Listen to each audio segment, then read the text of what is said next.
You are listening to the BlahCade Pinball Podcast. I'm your host, Chris Freebus, aka Shut Your Trap. Joining me as always, halfway across the world, Jared Morgan. Hello there. Howdy, howdy, howdy. We this is kind of funny. We keep on recording podcasts before we're allowed to broadcast them live. Yeah, we do.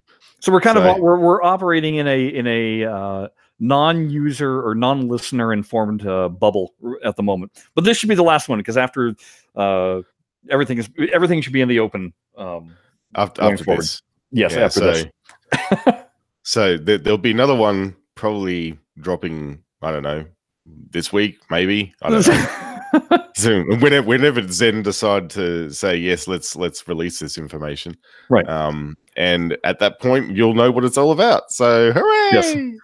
So basically, what I'm saying is apologies to things that have already happened, but good things will have happened because I plan on doing a live premiere drop of this podcast and probably the previous podcast. So all I'm really saying, folks, is if you haven't been following us on Twitter, then you don't know what the hell's going on, and you should do that so that you're aware of all this future and past stuff that's mixing and going together. It's like a time travel podcasting, you know? Yeah, we're a time machine at the moment. I mean, it's bad enough Jared's already a day in the future, but now we're like podcasting in the future and then commenting on things that are happening in the past. It's so confusing. It's wonderful. Oh, yeah, it is. Yeah, it's rather difficult. Before we go terribly much further, so speaking of things that happened in the past, so my birthday was this past week. Right. But it's my fake birthday because I'm a leap year baby, so I don't actually have the day. So what you'd say is you're actually 15. Oh, I'm much younger than that. You're much younger? I'm only 11 right now. You're only 11. Oh, that explains a lot. It does, doesn't it, though? So I went and saw for my birthday present. I took myself to the IMAX 3D showing of Alita: Battle Angel. So the real 4x3 IMAX 3D show? No, they're not broadcasting it in 4x3. No, it's normally a 240 projected aspect ratio, and then when it flips into IMAX, it goes to 1.90. Also, it flips between the ratios. Yes. Yeah, certain key moments it goes and goes a little bit bigger. Okay. It's not terribly noticeable. Unlike when I went and saw Dark Knight, which was in true 4x3 IMAX, where you'd go from 240 to 6-story tall image and then go back to normal view. So that one really grabs through a slit. That one grabs your attention when it does aspect ratio change. This doesn't grab your attention so much. But I did want to comment. Yeah, it's good, a lot of fun movie. Definitely worth seeing on a big screen because there's a lot of visual information. You tweeted about this, through, I think it was the BlahCade account. You're saying that you don't necessarily have to see it in 3D. No, because it's more depth of field. Yeah, which, I mean, I know some people hate 3D that's poking you in the eye. But to me, that's the fun of 3D, is poking in the eye, please. Let me get that visceral thrill. And there's a way of doing that without it drawing away from the movie and making it just feel integrated in. This was pretty much predominantly depth. I was going to say the last 3D movie I've seen in the cinema was Avatar. Oh my God, you saw like the first one. Oh, yeah. Yeah, and look, it was a pretty good one to see because I think that was excellent in 3D. Yeah, and because of they used the poke me in the eye stuff, but it was done really tastefully. Yes. And it looked really good from memory. Yeah. I still remember it. Like it's made that much of an impact on my brain cells. Yeah. So yeah. And I had high hopes for the 3D in this because it was shot natively. Yes. And Alita was. Yeah, so not only was it shot natively, but also having Cameron as producer, I figured it would be pretty amazing influence on that. But he wasn't the director. Why he didn't direct it? I mean, what, Alita? Yeah.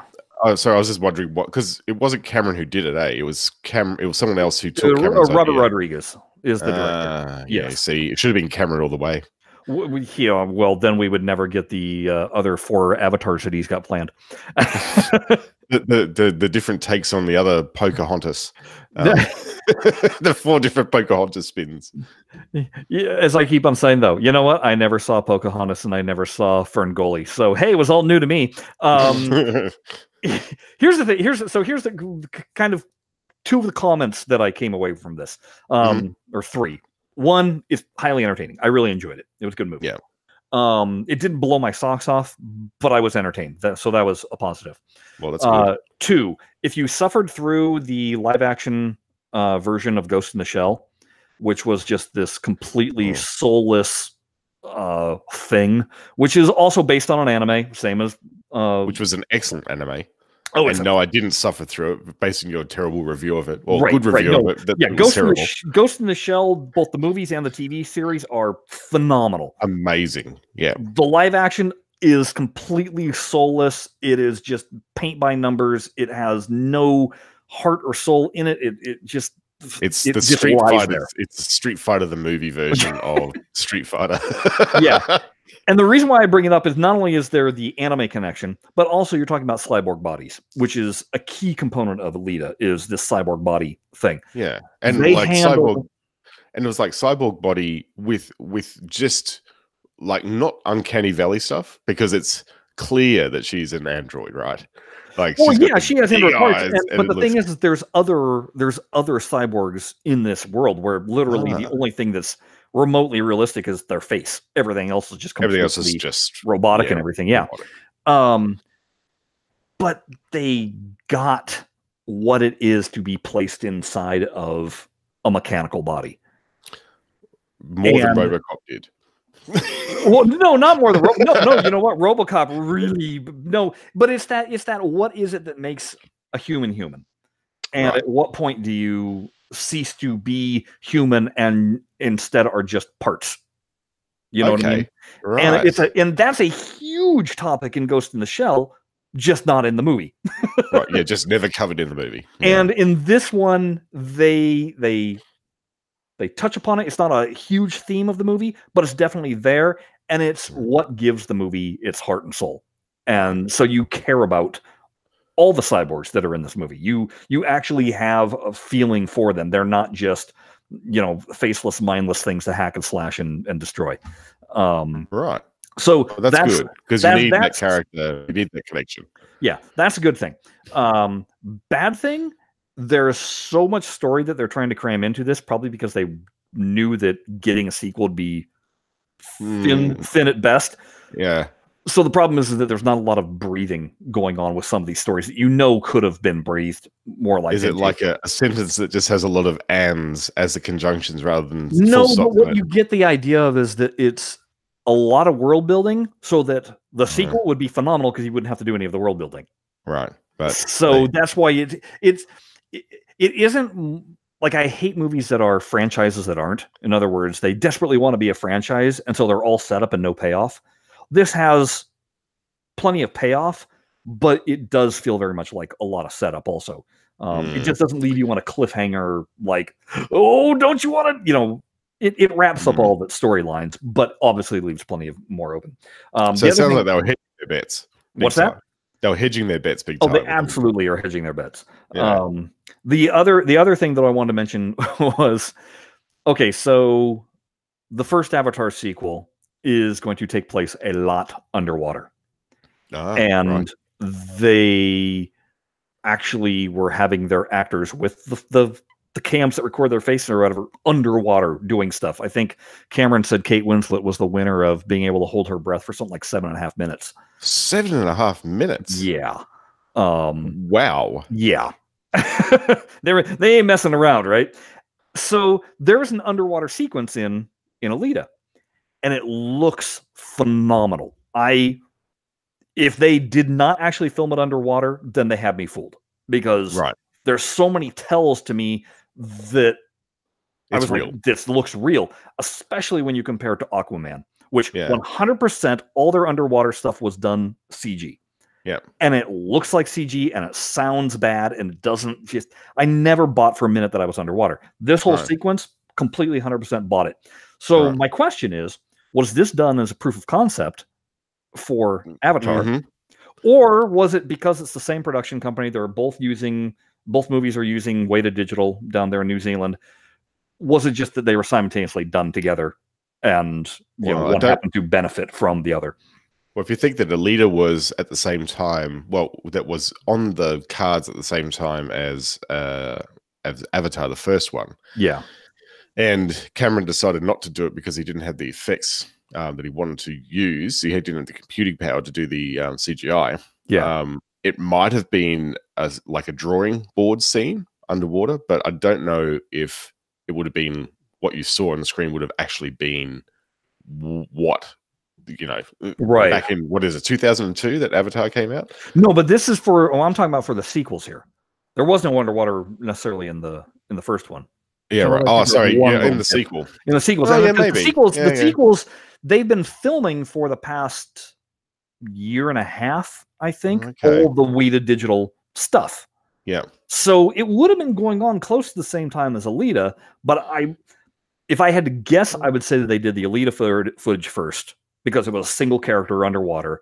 When that would have been easier. Yes, the digital works underwater. Hey, we can go whole hog on Avatar with multiple digital characters and do all this. That would have made sense because I would have absolutely tried it on the experiment on a smaller scale first. Yeah. So yeah, you're probably right. Well, that bodes well for Avatar too, doesn't it? It does. It bodes very well for because they pulled it off flawlessly here. So wow.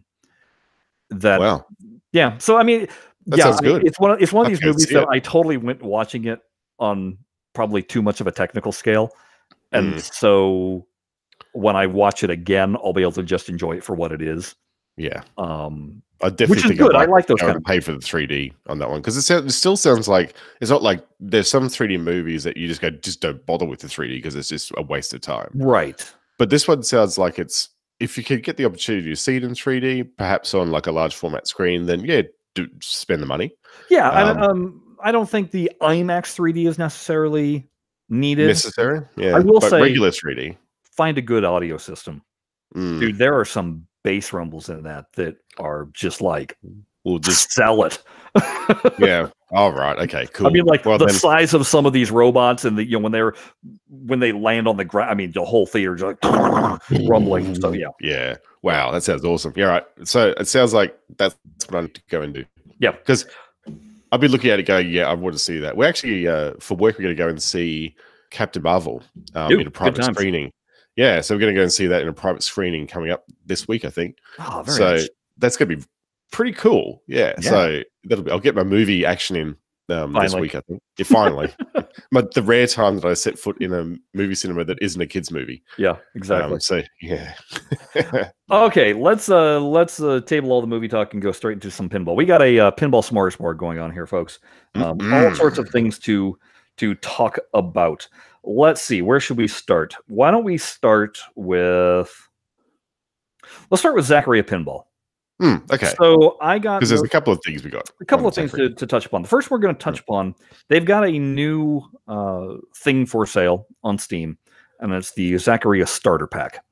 And what it is you get Black Belt, Farfalla, and Spooky, both in their regular, what you saw in the real world pinball, and then the retro version, which is basically where the Pixel Magic turned them into EM machines. Oh, yes. So they kind of rearranged the parts, turned them into just a classic EM. So, and then they have a table called Strike, no retro version on that, and then Combat 2017, which would be one of their remake tables. One of their remakes, so it's a good sampling of just what Zaccaria Pinball is like, and all that it's $5. $5 is pretty good. Yeah. That's so if you a lot of content. Yeah, if you never have jumped into the mix with Zaccaria Pinball yet, and you don't know what it's all about and whether or not you actually want to do it, for $5 you get essentially 8 different styles of table to play, and it's good. It's good enough that once you play that, you'll be able to go yes or no. I want more. Yeah, that's a pretty good way of introducing people to your product. Yeah, and if you bought all these tables individually, it would run you $10. So it's basically half off. That's good. Yeah.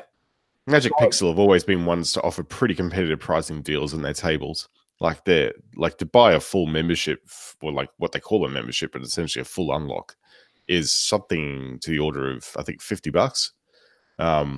So it's pretty well, certainly $50 when it's on discount. It might be $100 when it's yeah, I think it's $100 when it's not. Yeah, but that's still like that's a lot. You get all the tables regular, you get all the tables as like EMs pretty much, and then you get all the tables as remakes.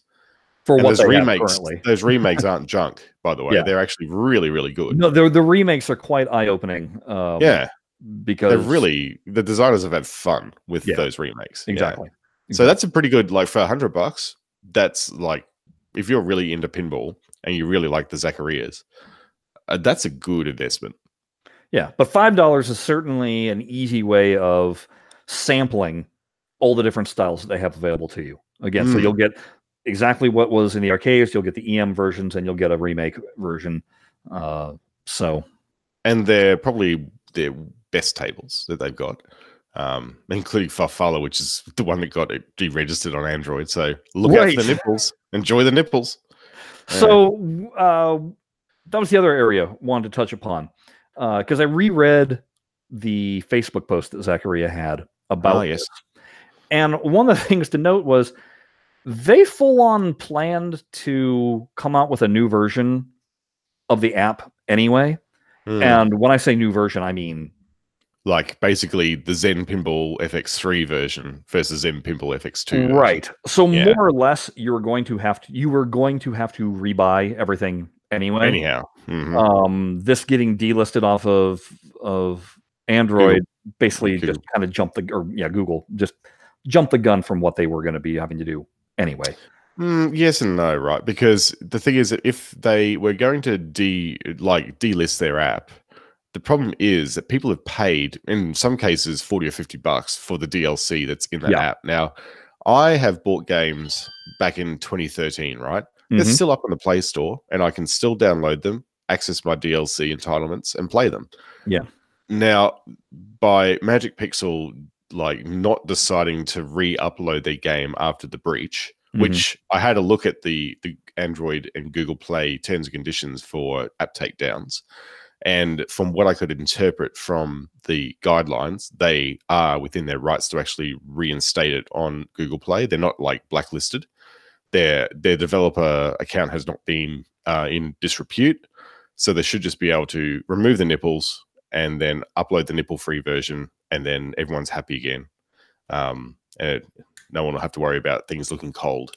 And so, they could do that, and then everyone would have who didn't want to initially upgrade to the next version of the Android app, which, as an aside, I'm sure will be amazing because the version of Steam is amazing. But it leaves a bad taste, certainly in my mouth. There's actually an Android thread on Pinball, Digital Pinball Fans, that goes into the lengths that people, including me, have done. Friend of the show, Xania, has actually tried to contact Google Play and raise a dispute with them about DLC, and basically the response back that Google said, look, yes, your dispute is actually with Google and not the developer, but we're not going to do anything about it. So bad luck. So what that means is, without any shadow of a doubt, people who have DLC entitlements for the old version of Zacharia Pinball are screwed. They will not be able to access that game and the DLC that they rightfully paid for again.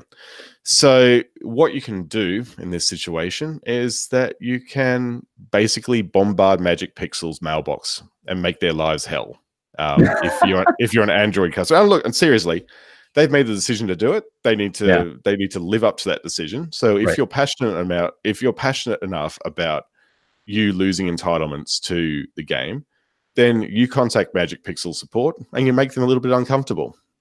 That's what I'll be doing, because it's not fair. It's actually, they have the right to, they would be able to upload and then put the game in, look, we will not update this any further, which is different to we will not bother reinstating this game after it's been taken down without any notice whatsoever. Right. Because if they said, look, we are about to delist this game, if you want to play the game, you need to go download it from Google Play, and then you need to go and reinstate all your DLC on the device that you wish to maintain this version on, because after that, in 2 weeks' time, it will be removed from the store and you won't have access to your DLC. Now, that is very different to going, oh, hey, by the way, we got delisted, and nah, we're not going to upload it again, so you're screwed. Okay. So, yeah, that's how I feel about that. Okay, that makes sense. Yeah. So it's a bit dirty, and I'm not really happy about it, nor are many loyal Android customers that actually help Magic Pixel test all the games, right? And provided detailed feedback. So the scrolling banner at the top of the game says, thanks very much to, the Pinball Arcade fans forum for their support. Maybe it's time to actually, give some of that support back. Right. And do people a favor who can produce the purchase receipt, because I know that these guys don't track their purchase receipts. Not currently. Currently in their old app. So if you can provide evidence that you purchased a pack, then that pack should be either refunded to you or used as a way of getting entitlements for the next game. But in part, I'm not saying that it's they've got to make money. They're a small studio. I get that. Yeah. But at the same time, I really don't think what they've done is great for customer experience. I don't know. Maybe Mart has comments about this. I'm sure that I'll be flagging him in the posts that I do on Twitter. So perhaps he can come on and talk about it while they did it more. Okay. Yeah. So a little good, a little bad from Zachary there. Yeah. Unfortunately, yeah. I don't like it when it goes down like that, but it is what it is. Right. Let's move on to the next item, which is. So everybody's always I get messages all the time going, so have you heard anything from Farsight? What do you know about Farsight? What's going on with Farsight? And well, actually, I was thinking, is there one thing that we didn't cover yet that's actually related to Zachariah? Okay. And it concerns one of my favorite podcasts I like to listen to, and that's Head to Head. So Head to Head had I think in their last episode, the most recent one, I think it was episode 81. They were talking about Zachariah Pinball, and I sent the guys an email. Probably one of the rare times I actually do send them an email, because they're usually pretty on point. But of course, I don't think digital pinball is their specialty. They're very, very good with real life pinball, like better than I would ever be covering the news. But in this case, they got a few facts wrong with Zachariah Pinball. So they suggested that Zachariah Pinball was actually produced by Zen. Which is not correct. Of course, it's Magic Pixel. So I corrected them on that. They were having trouble remembering the name of a game that had a big circular disappearing playfield. They were calling it Time Fantasy, Time something, and it was Time Machine, of course. Very good table in Zachariah's collection if you haven't played it. And I've heard that people who have actually seen that thing in real life, that disappearing playfield is an engineering feat. It is so smooth when it goes up and down, right? It's amazing. So, and then I educated them about the whole, problem with the Google takedown and all that sort of stuff. And so it was just a quick email that I sent them just to help them out a bit. Just one more reminder that, folks, ours is the premier podcast for digital pinball news. Premier digital pinball podcast, as alluded to by Zen. I'm sure we sound very similar on the opposite end of the spectrum when we're talking about real tables.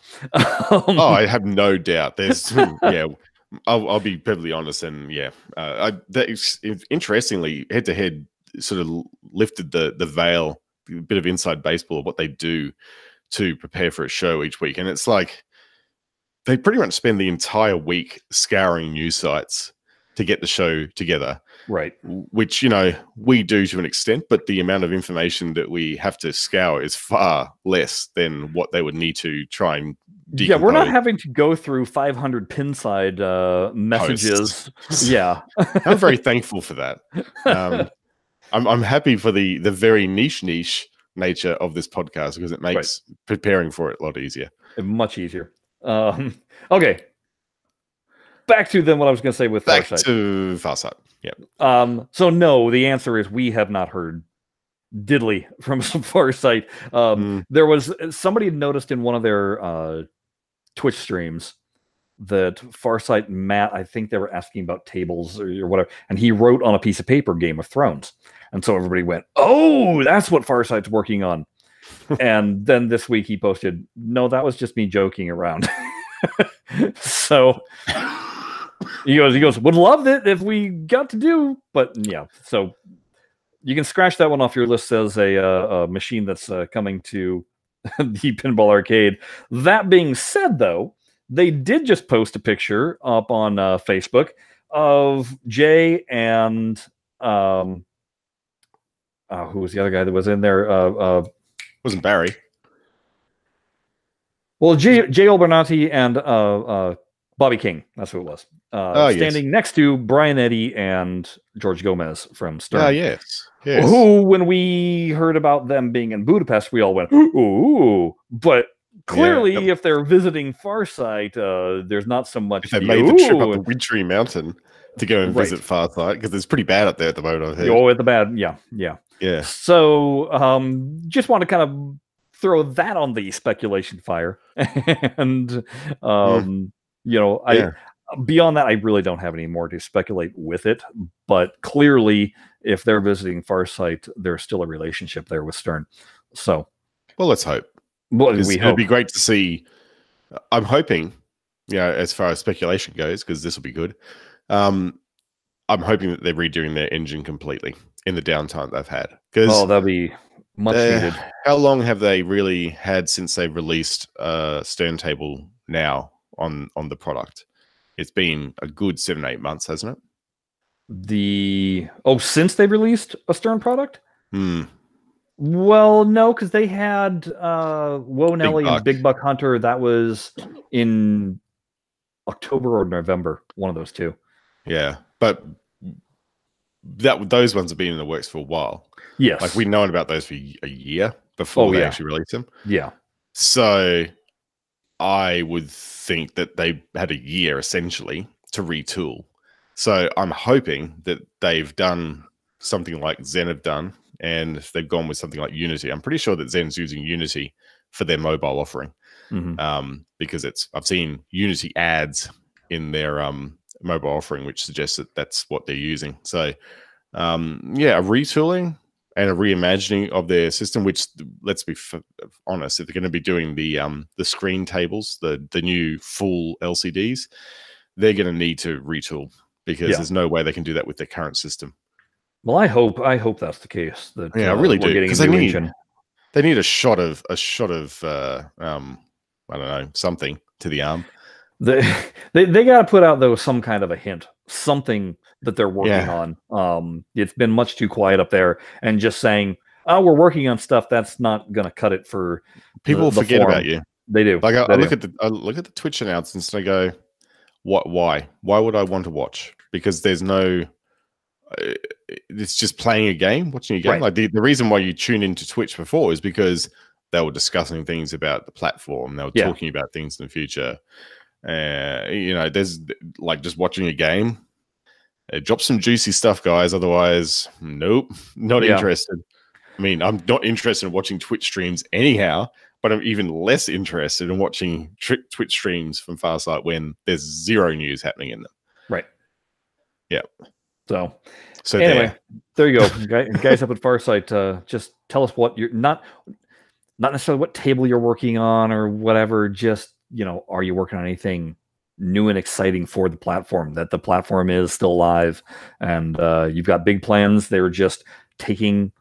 You're doing it right. You're taking your time. You're taking your time to make the absolute best product possible. That's enough. Maybe it's time to dust off the NDA with those guys and. See fire up that up. Yeah. Well, I'm presuming it's still valid. Geez, we signed it like about 5 or 6 years ago. Oh, I'm sure it's still valid. Probably it is in a perpetual one. Who knows? I have to go and read it again, probably. I never got a copy myself, so there you go. All right, let's shift over to let's see. We'll have to shift gears. Shift gears, yes. I should make mention the Arcade Expo there in Banning is March 15th through 17th. And tickets are quite expensive now because you didn't buy them early, then the price went way up. I Nice. think Fridays are $50 and Saturday is now $65. That being said, it is a good time because it's 500 plus pinball machines on free play and 500 plus arcade cabinets on free play. Plus, there's a swap meet of pinball parts outside. That sounds like a hell of a day out. It's a hell of a day out. Yeah. No, it's good stuff. But just kind of want to make mention of that. Okay, let's look over at Zen. So obviously we've got the table announcement with Theater of Magic, Champion Pub, and Safecracker, right?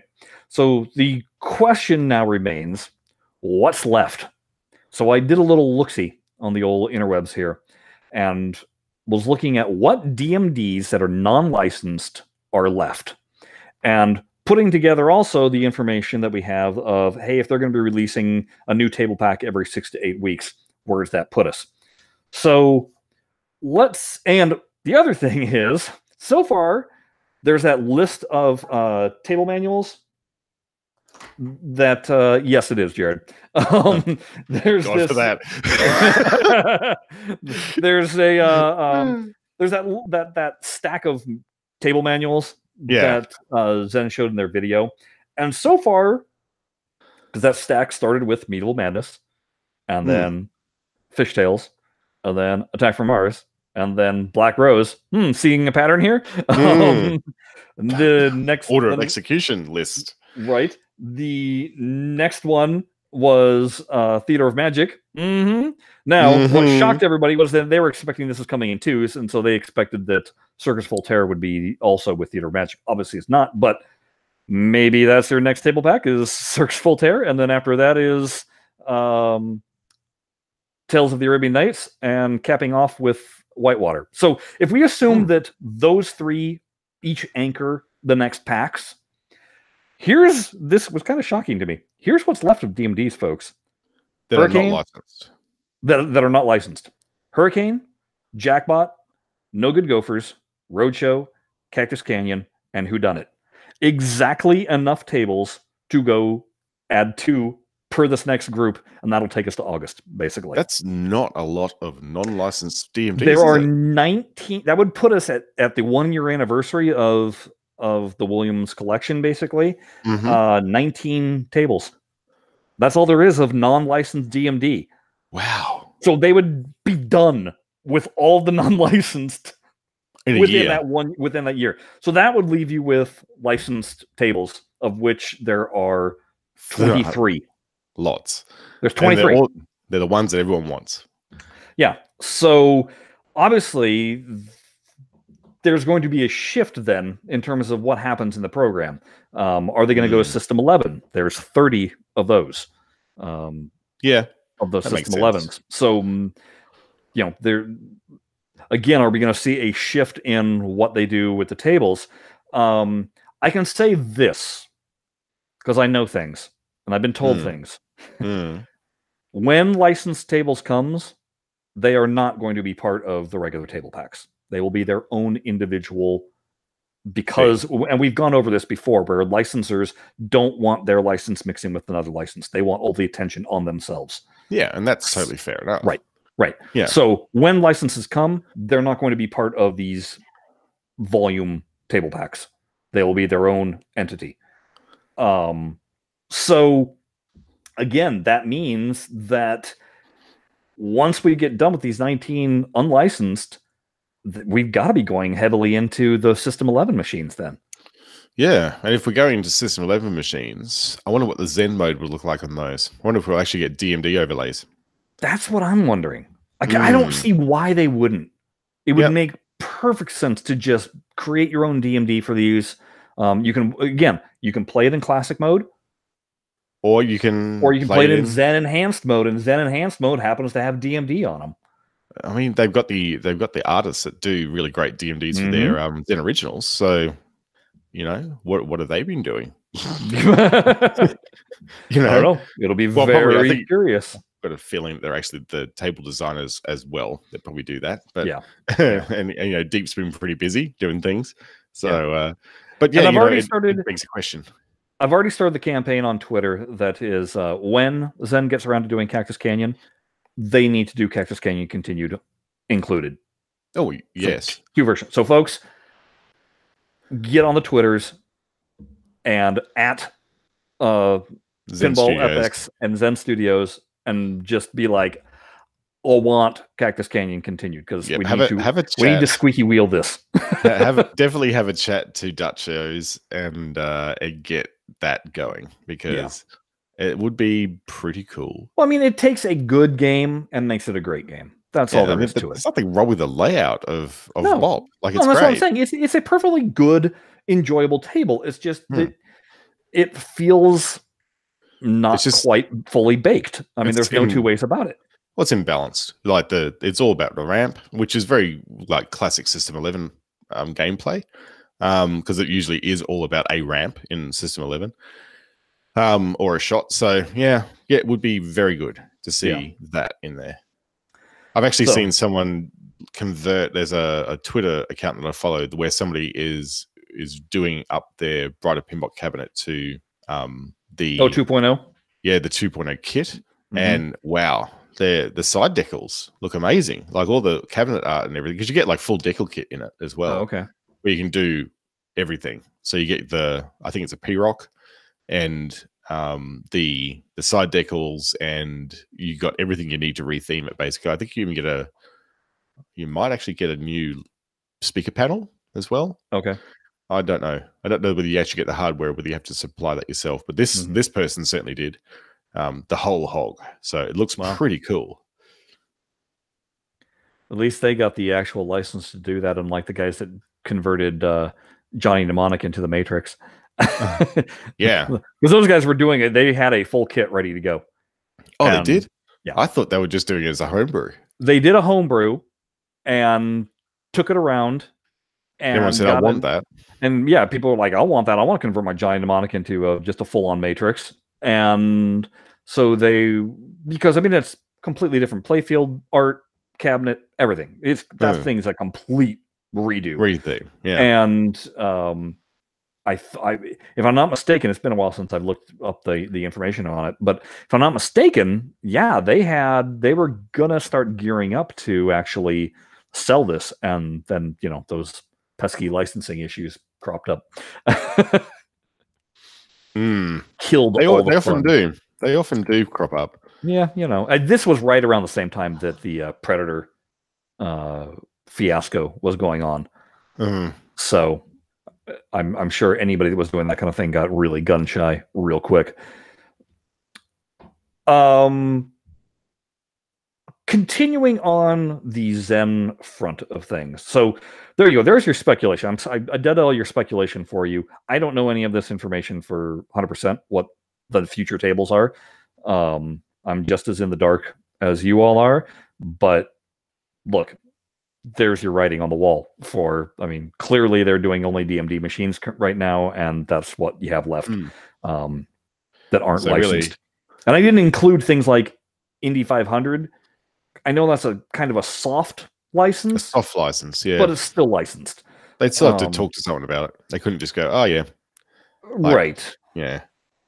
So I was just... and the only reason why I included Roadshow was because they already did Lagrange from CZ Top in The Getaway. So I figured doing the country song in Roadshow, same deal. It's not... the table itself isn't licensed. It's just a piece of music that's in it that is licensed. So that's right. Yeah.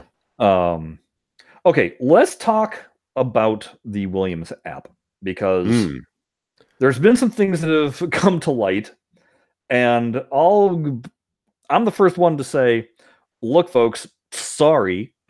The information that I had in front of me while playing the app, I didn't realize was different than what other people were playing.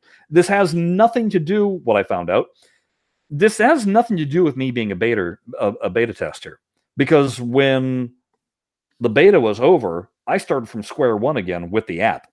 And you still had the same IAP leveling. No, the requirements did change a little bit between beta and what went live. Certain requirements changed. But what I found out was, though, that my requirements wound up being different than some of the other beta testers' requirements on on iOS. iOS. Huh. Yeah. So I questioned Zen, and sure enough, they're running A/B comparisons, basically, or different models for different. Who knows? I don't know if it's regional. I don't know if it's random. I don't know any of this kind of scenario. And what I also don't know, because somebody brought this up, where they were saying that one day they were 2 parts away from being able to max out a table, and then the next day they were suddenly 68 parts away from maxing out because it went from needing 38 or 30 parts to being 100 parts. So they had 28. So yeah, you can imagine how happy they were about that. Right.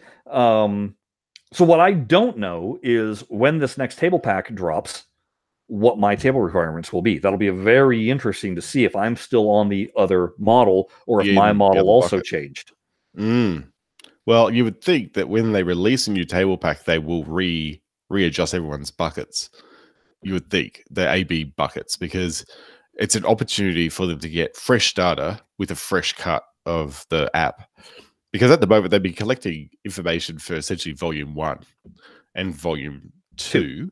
Yeah. So when volume 3 comes along, I would think that, being a data-driven company, Zen would want different data based on the fact that there's going to be 3 new tables that people need to grind towards. Right. And they're going to want to measure that pretty tightly, I think. So what this made me think of was, because look, obviously they've got a business model, but they've also got different batches of customers. You get the hardcore customers, like those that are on Digital Pinball Fans, who are kind of set in their ways and want a certain kind of thing. And then you got your casual gamers that just, hey, look, a pinball app, So, I mean, there's all sorts of different things, and we don't know the data. Zen obviously does know the data, and they're going to make their business model run around the data. But is there a way of making fixes to the app that'll make a lot of the people on Digital Pinball Fans happy? Or at least more accepting to the app and what the business model is. More importantly, though, what about the people who are just starting the franchise, perhaps 20 tables in? Yeah, because that's going to be daunting. I mean, when you're only picking between 9 cards and hoping to flip a certain table, and then picking between 20 cards and hoping to flip a certain table and get collect parts, there's a world of difference in terms of how long that's going to take you. Yeah. So the first thought I had, because here's what I noticed. When I was at the end of my collecting, I was only getting table parts for the tables that I needed. If I'd maxed out and upgraded it fully, I no longer got that table part, which was great. And when I look in the store for table parts, there is no price for table parts for any of those tables because I've maxed them out. So this and so I have a feeling that the two are tied into each other. Like once it was maxed out and new, it was like, well, there's no sense. We're not going to charge you for table parts because you don't need them anymore. Yeah, that's right. That'd be and then that's probably one probably helps the other know where you are in the collecting things. Yeah. But it made me think, how about, so when you first start up the app and they ask you what table do you want to start with, how about just asking what table pack do you want to start with? And that table pack is what you earn tickets or your table parts for. It focuses the earning on just that pack. Exactly. And then once you've collected all of the parts for, let's say, that first level upgrade, across all 3 tables and fishtails, got thrown fishtails because that's not part of any of the table packs. But once you've ready, then have it re-ask the question, hey, do you want to continue earning parts for these table packs, or do you want to earn for another table pack? Do you want to unlock do you want to level 2 3 other tables? Because really, from a player's perspective, you get a lot more gameplay options when you get your tables to level 2 because you can play them anytime, providing you're connected to data. Yes. So that is a good way of essentially baselining the experience for people. Right. Now, that would also, on the other hand, if somebody was just like, well, I really desperately want to fully max out, Medieval Madness, so give me table pack 1, and then they just keep on re-upping table pack 1.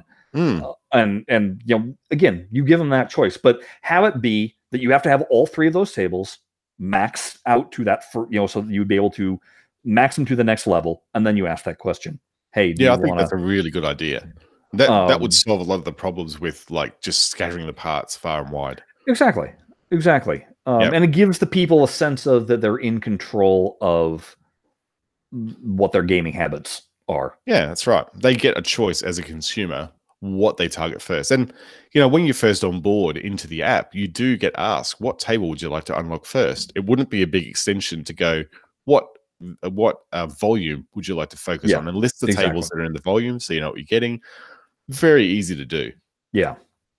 Because initially I thought, how about they just ask you to pick 3 tables? And I was like, no, because everybody's just going to pick the AAA titles. And clearly they have them split across packs for a reason. So it would make more sense to do that. Now, you brought up an interesting point that I don't have the answer for, which is when you have collected, the way it is currently, when you have collected enough parts to max the table, you're still able to collect more parts, but they don't show that you have them anywhere in the app. So when you upgrade that table from say level 2 to level 3, and you've got, say, at the moment on Android, it's 50 parts to upgrade from level 2 to level 3.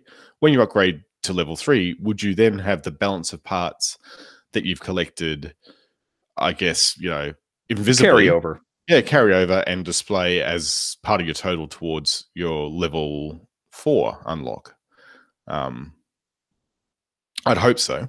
Or are you just collecting for nothing and they're just being thrown into the dumpster? Well, let me ask this question. If you upgrade to level 3, to upgrade to level 4, you don't have table parts, do you?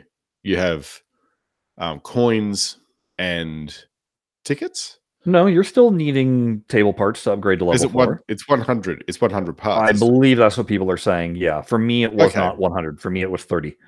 Well, yeah. So in that case, then yes, I would really hope that those parts are actually invisibly being tallied up and carried over. Because if you're just being rewarded with parts over and over again for the party zone, which I've maxed out party zone, and I'm changing my grinding habits. So I'm not spending my Zen coins, and I'm not doing tournaments, and I'm not doing anything that will burn down my tickets. Yeah. So my goal now is just to laser focus and getting up to 3,000 so I can start unlocking these level 3 tables. And see, it's hard for me to answer this because I had more than enough tickets so that every single time a table was ready to be upgraded, I just upgraded it. Easy. So, yeah, that's right. Yeah, so I never saw if I was losing table parts in the upgrade process. Yeah, so what is it? 7 tables to unlock, 3,000 tickets. That's 21,000 tickets I'm going to have to earn to upgrade all these tables. So that's a lot of grinding. That's Clash Royale grinding right there. Thank you for coming. I've got a new game that I'll maybe talk about that I've been playing that puts the Clash Royale grinding to shame. And the currencies of all this stuff, it puts everything to shame. Oh wow. Okay. Here's another idea that we have that would be a huge plus. So right now people are starting to experience they load up the app and all of a sudden it says, hey, you can buy all the tables for X amount of dollars, right? Yeah. And they're all level 4s, amazing physics, cool overlays. Right. But some people are going, well, do I really care about the enhanced physics? Do I care about the enhanced graphics? They're just, I don't know, because they haven't seen them. Yeah, they can't try them. Because they're not on Steam. They don't have access to Steam. Right.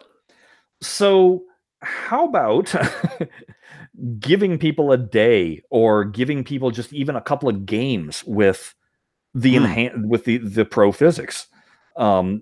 How, inside of the daily challenges, and this might actually already be happening, I'm not sure, but in the daily challenges, throw in randomly, hey, now you get to play with the enhanced graphics, and do a daily challenge, like not the pro one, because not the advanced, because the advanced one can be very difficult. So what is it? It goes basic. Wait, no, it goes basic, advanced, pro. Is that how it goes? I think so, yeah. Okay, so in the advanced one, because it's the pro one, that the point totals can be really brutal. But in the advanced daily challenge, now and then let people play with the pro physics. Give them a taste. Give them a taste. The first hit is free. Exactly. And then ask, hey, did you enjoy that? Because Yeah. if you did, you want to unlock the tables all the way to 4. Hey, pay this price and you'll get this all the time. That's exactly how you should do it.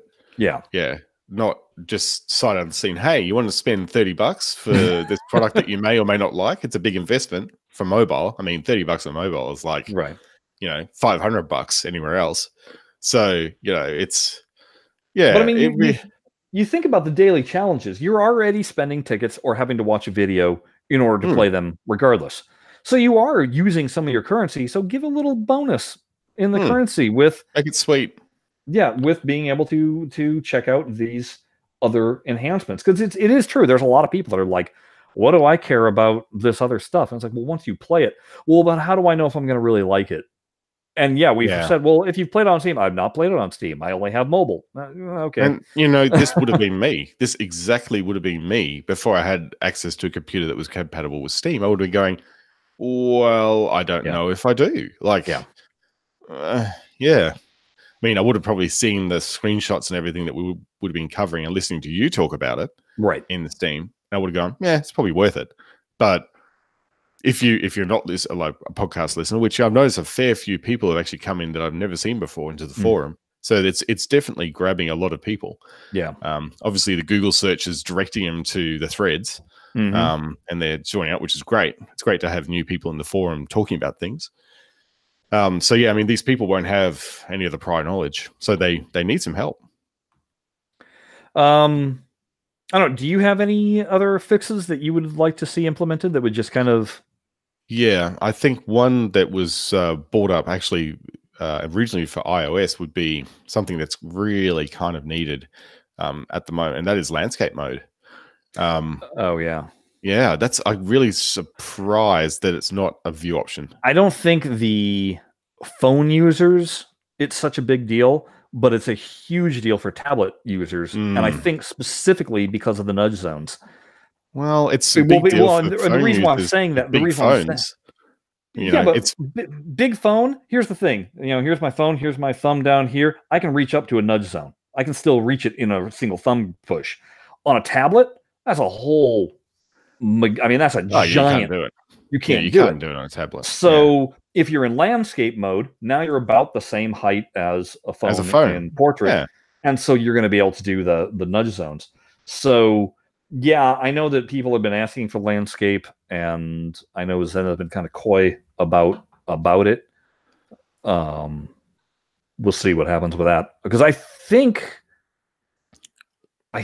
there's landscape mode on the Switch. I'm almost positive there is. Well, they have to, because that's the orientation. Oh yeah, because you go on a TV.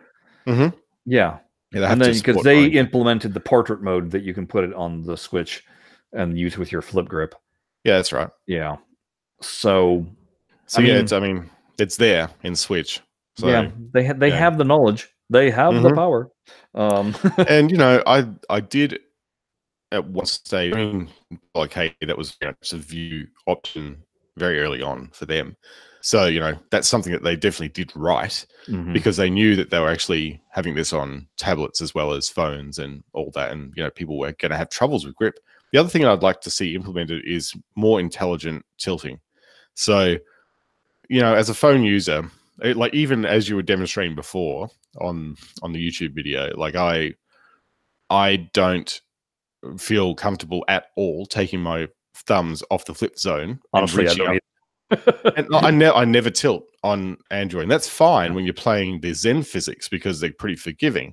Yeah. But if you unlock tier 3 physics, you're going to want to tilt because it's very, very different. So what I've learned in the last couple of weeks is that certainly on Android, they have a library that allows you to detect swipe versus tap. And it's generally used for scrolling. So if you're scrolling a website, for example, on your phone, and you're tapping on something, it will have a tap zone plus an error correction of plus minus 10 pixels or something like that. So if you apply that to the tilt zones and allow your thumb to swipe left or swipe right, you could do some pretty cool things with tilting that way. So you could actually like trap on the left and then use your right hand to actually tilt. Bump, in multi-ball, which is super valuable. It's like a skill that most pro pinball players use. Right. And in regular gameplay, you could also do that as well. Like you could do that as well, and it will feel much more natural than having to move your thumbs. Yeah. So I really would like Zen to consider that as a suggestion because it's doable. There's hardware, there's libraries in place that allow you to do that, and I'm absolutely certain that iOS would have the same sort of libraries as well, because it is all about touching the touch screens, so they would have libraries to help you with that sort of thing, and just apply it to the game, and just it would change the way you play the game. This made me think about it, and I'll show the YouTube viewers.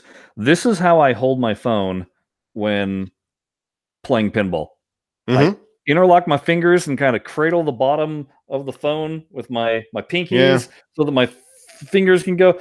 And so my flip zone, I never want to move my fingers out of the area, because there's been a couple times where I didn't quite master how I was holding the thing, and I pushed the flip, and clearly my thumb was in the wrong spot, and then I missed the flip, and it was just like, this wouldn't happen if I had buttons.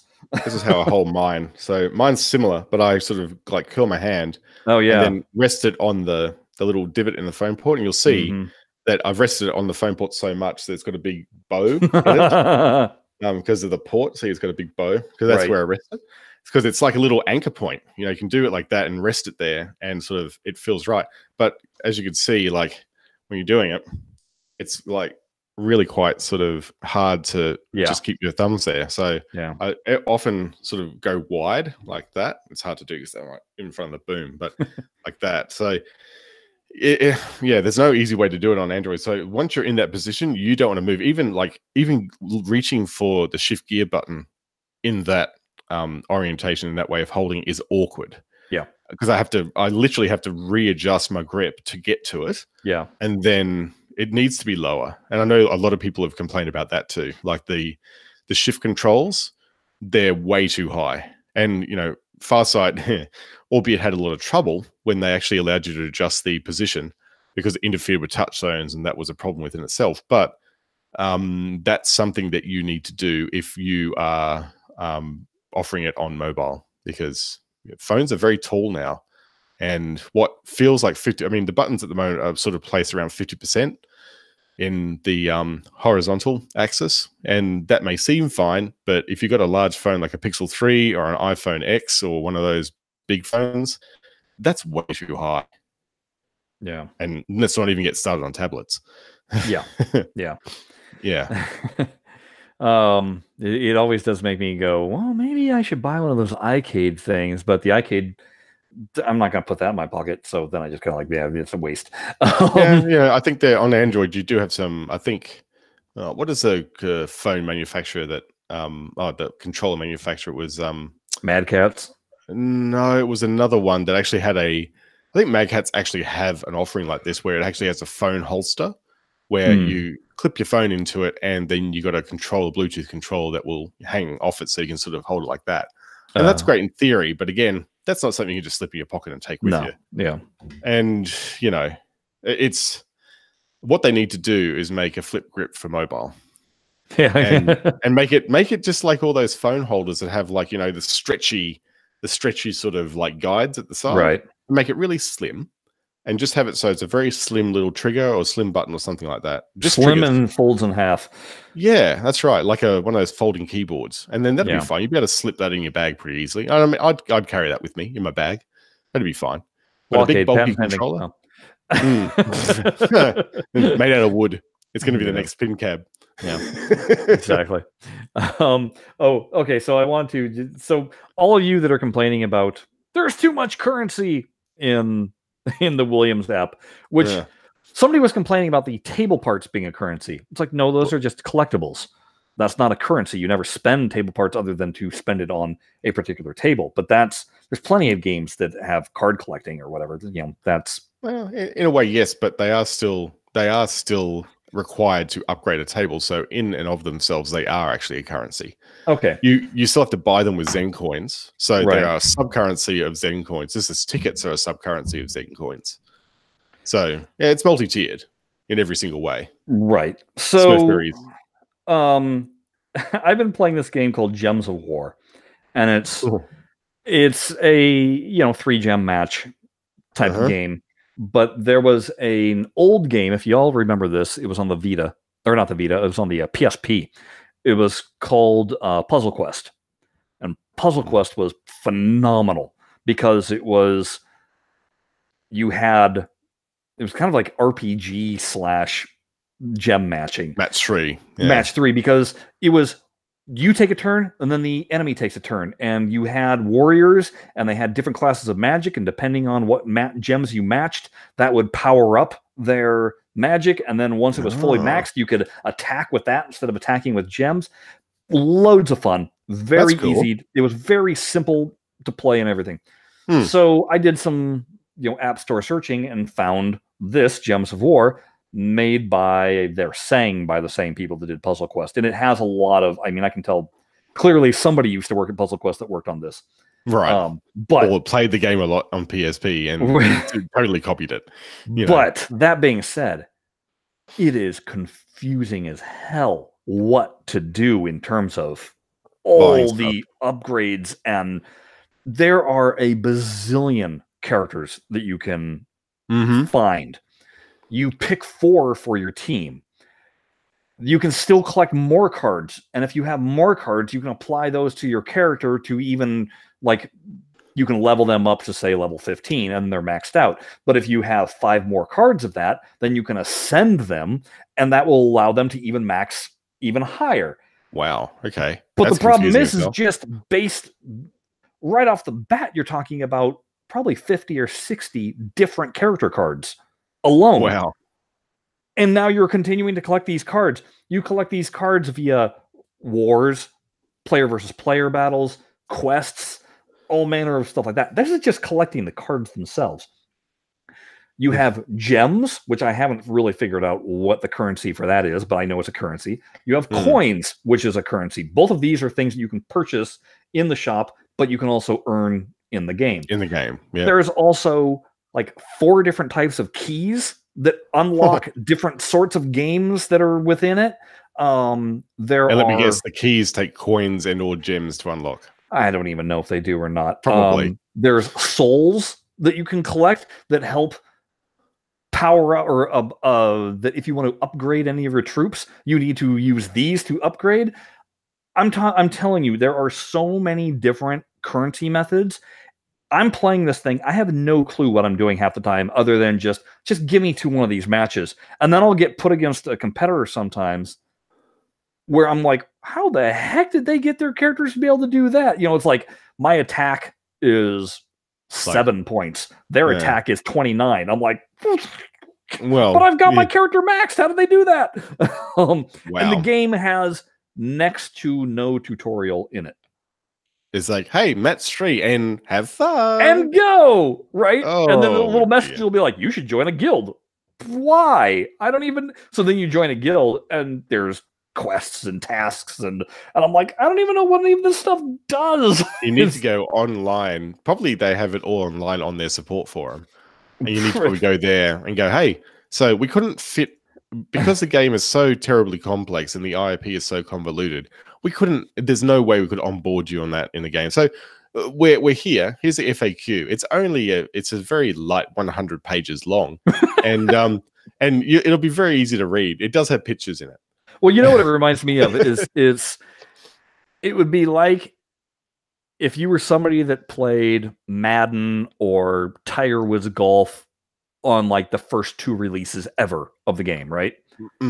Where it literally came down to just, you pick the play and you or you pick your club, and that's the end of it, right? And that's then you pick up you need to make. Right. And then you pick up the latest version of the game, and it turns out that you have an intimate knowledge of football and or golf, and down to the point of you need to know what kind of cleats, and but those cleats are for a quarterback, not for a running back, and you get so bogged down in the minutia that you're like, I just wanted to play a simple game of football. You just go hunting through the menus looking for the arcade mode and going, just can I just play a game? Right. If you don't mind.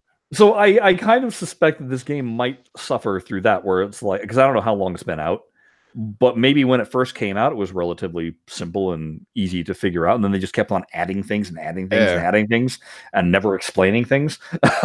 And assuming that people have been following along from the very start and they Right. trickle feed them.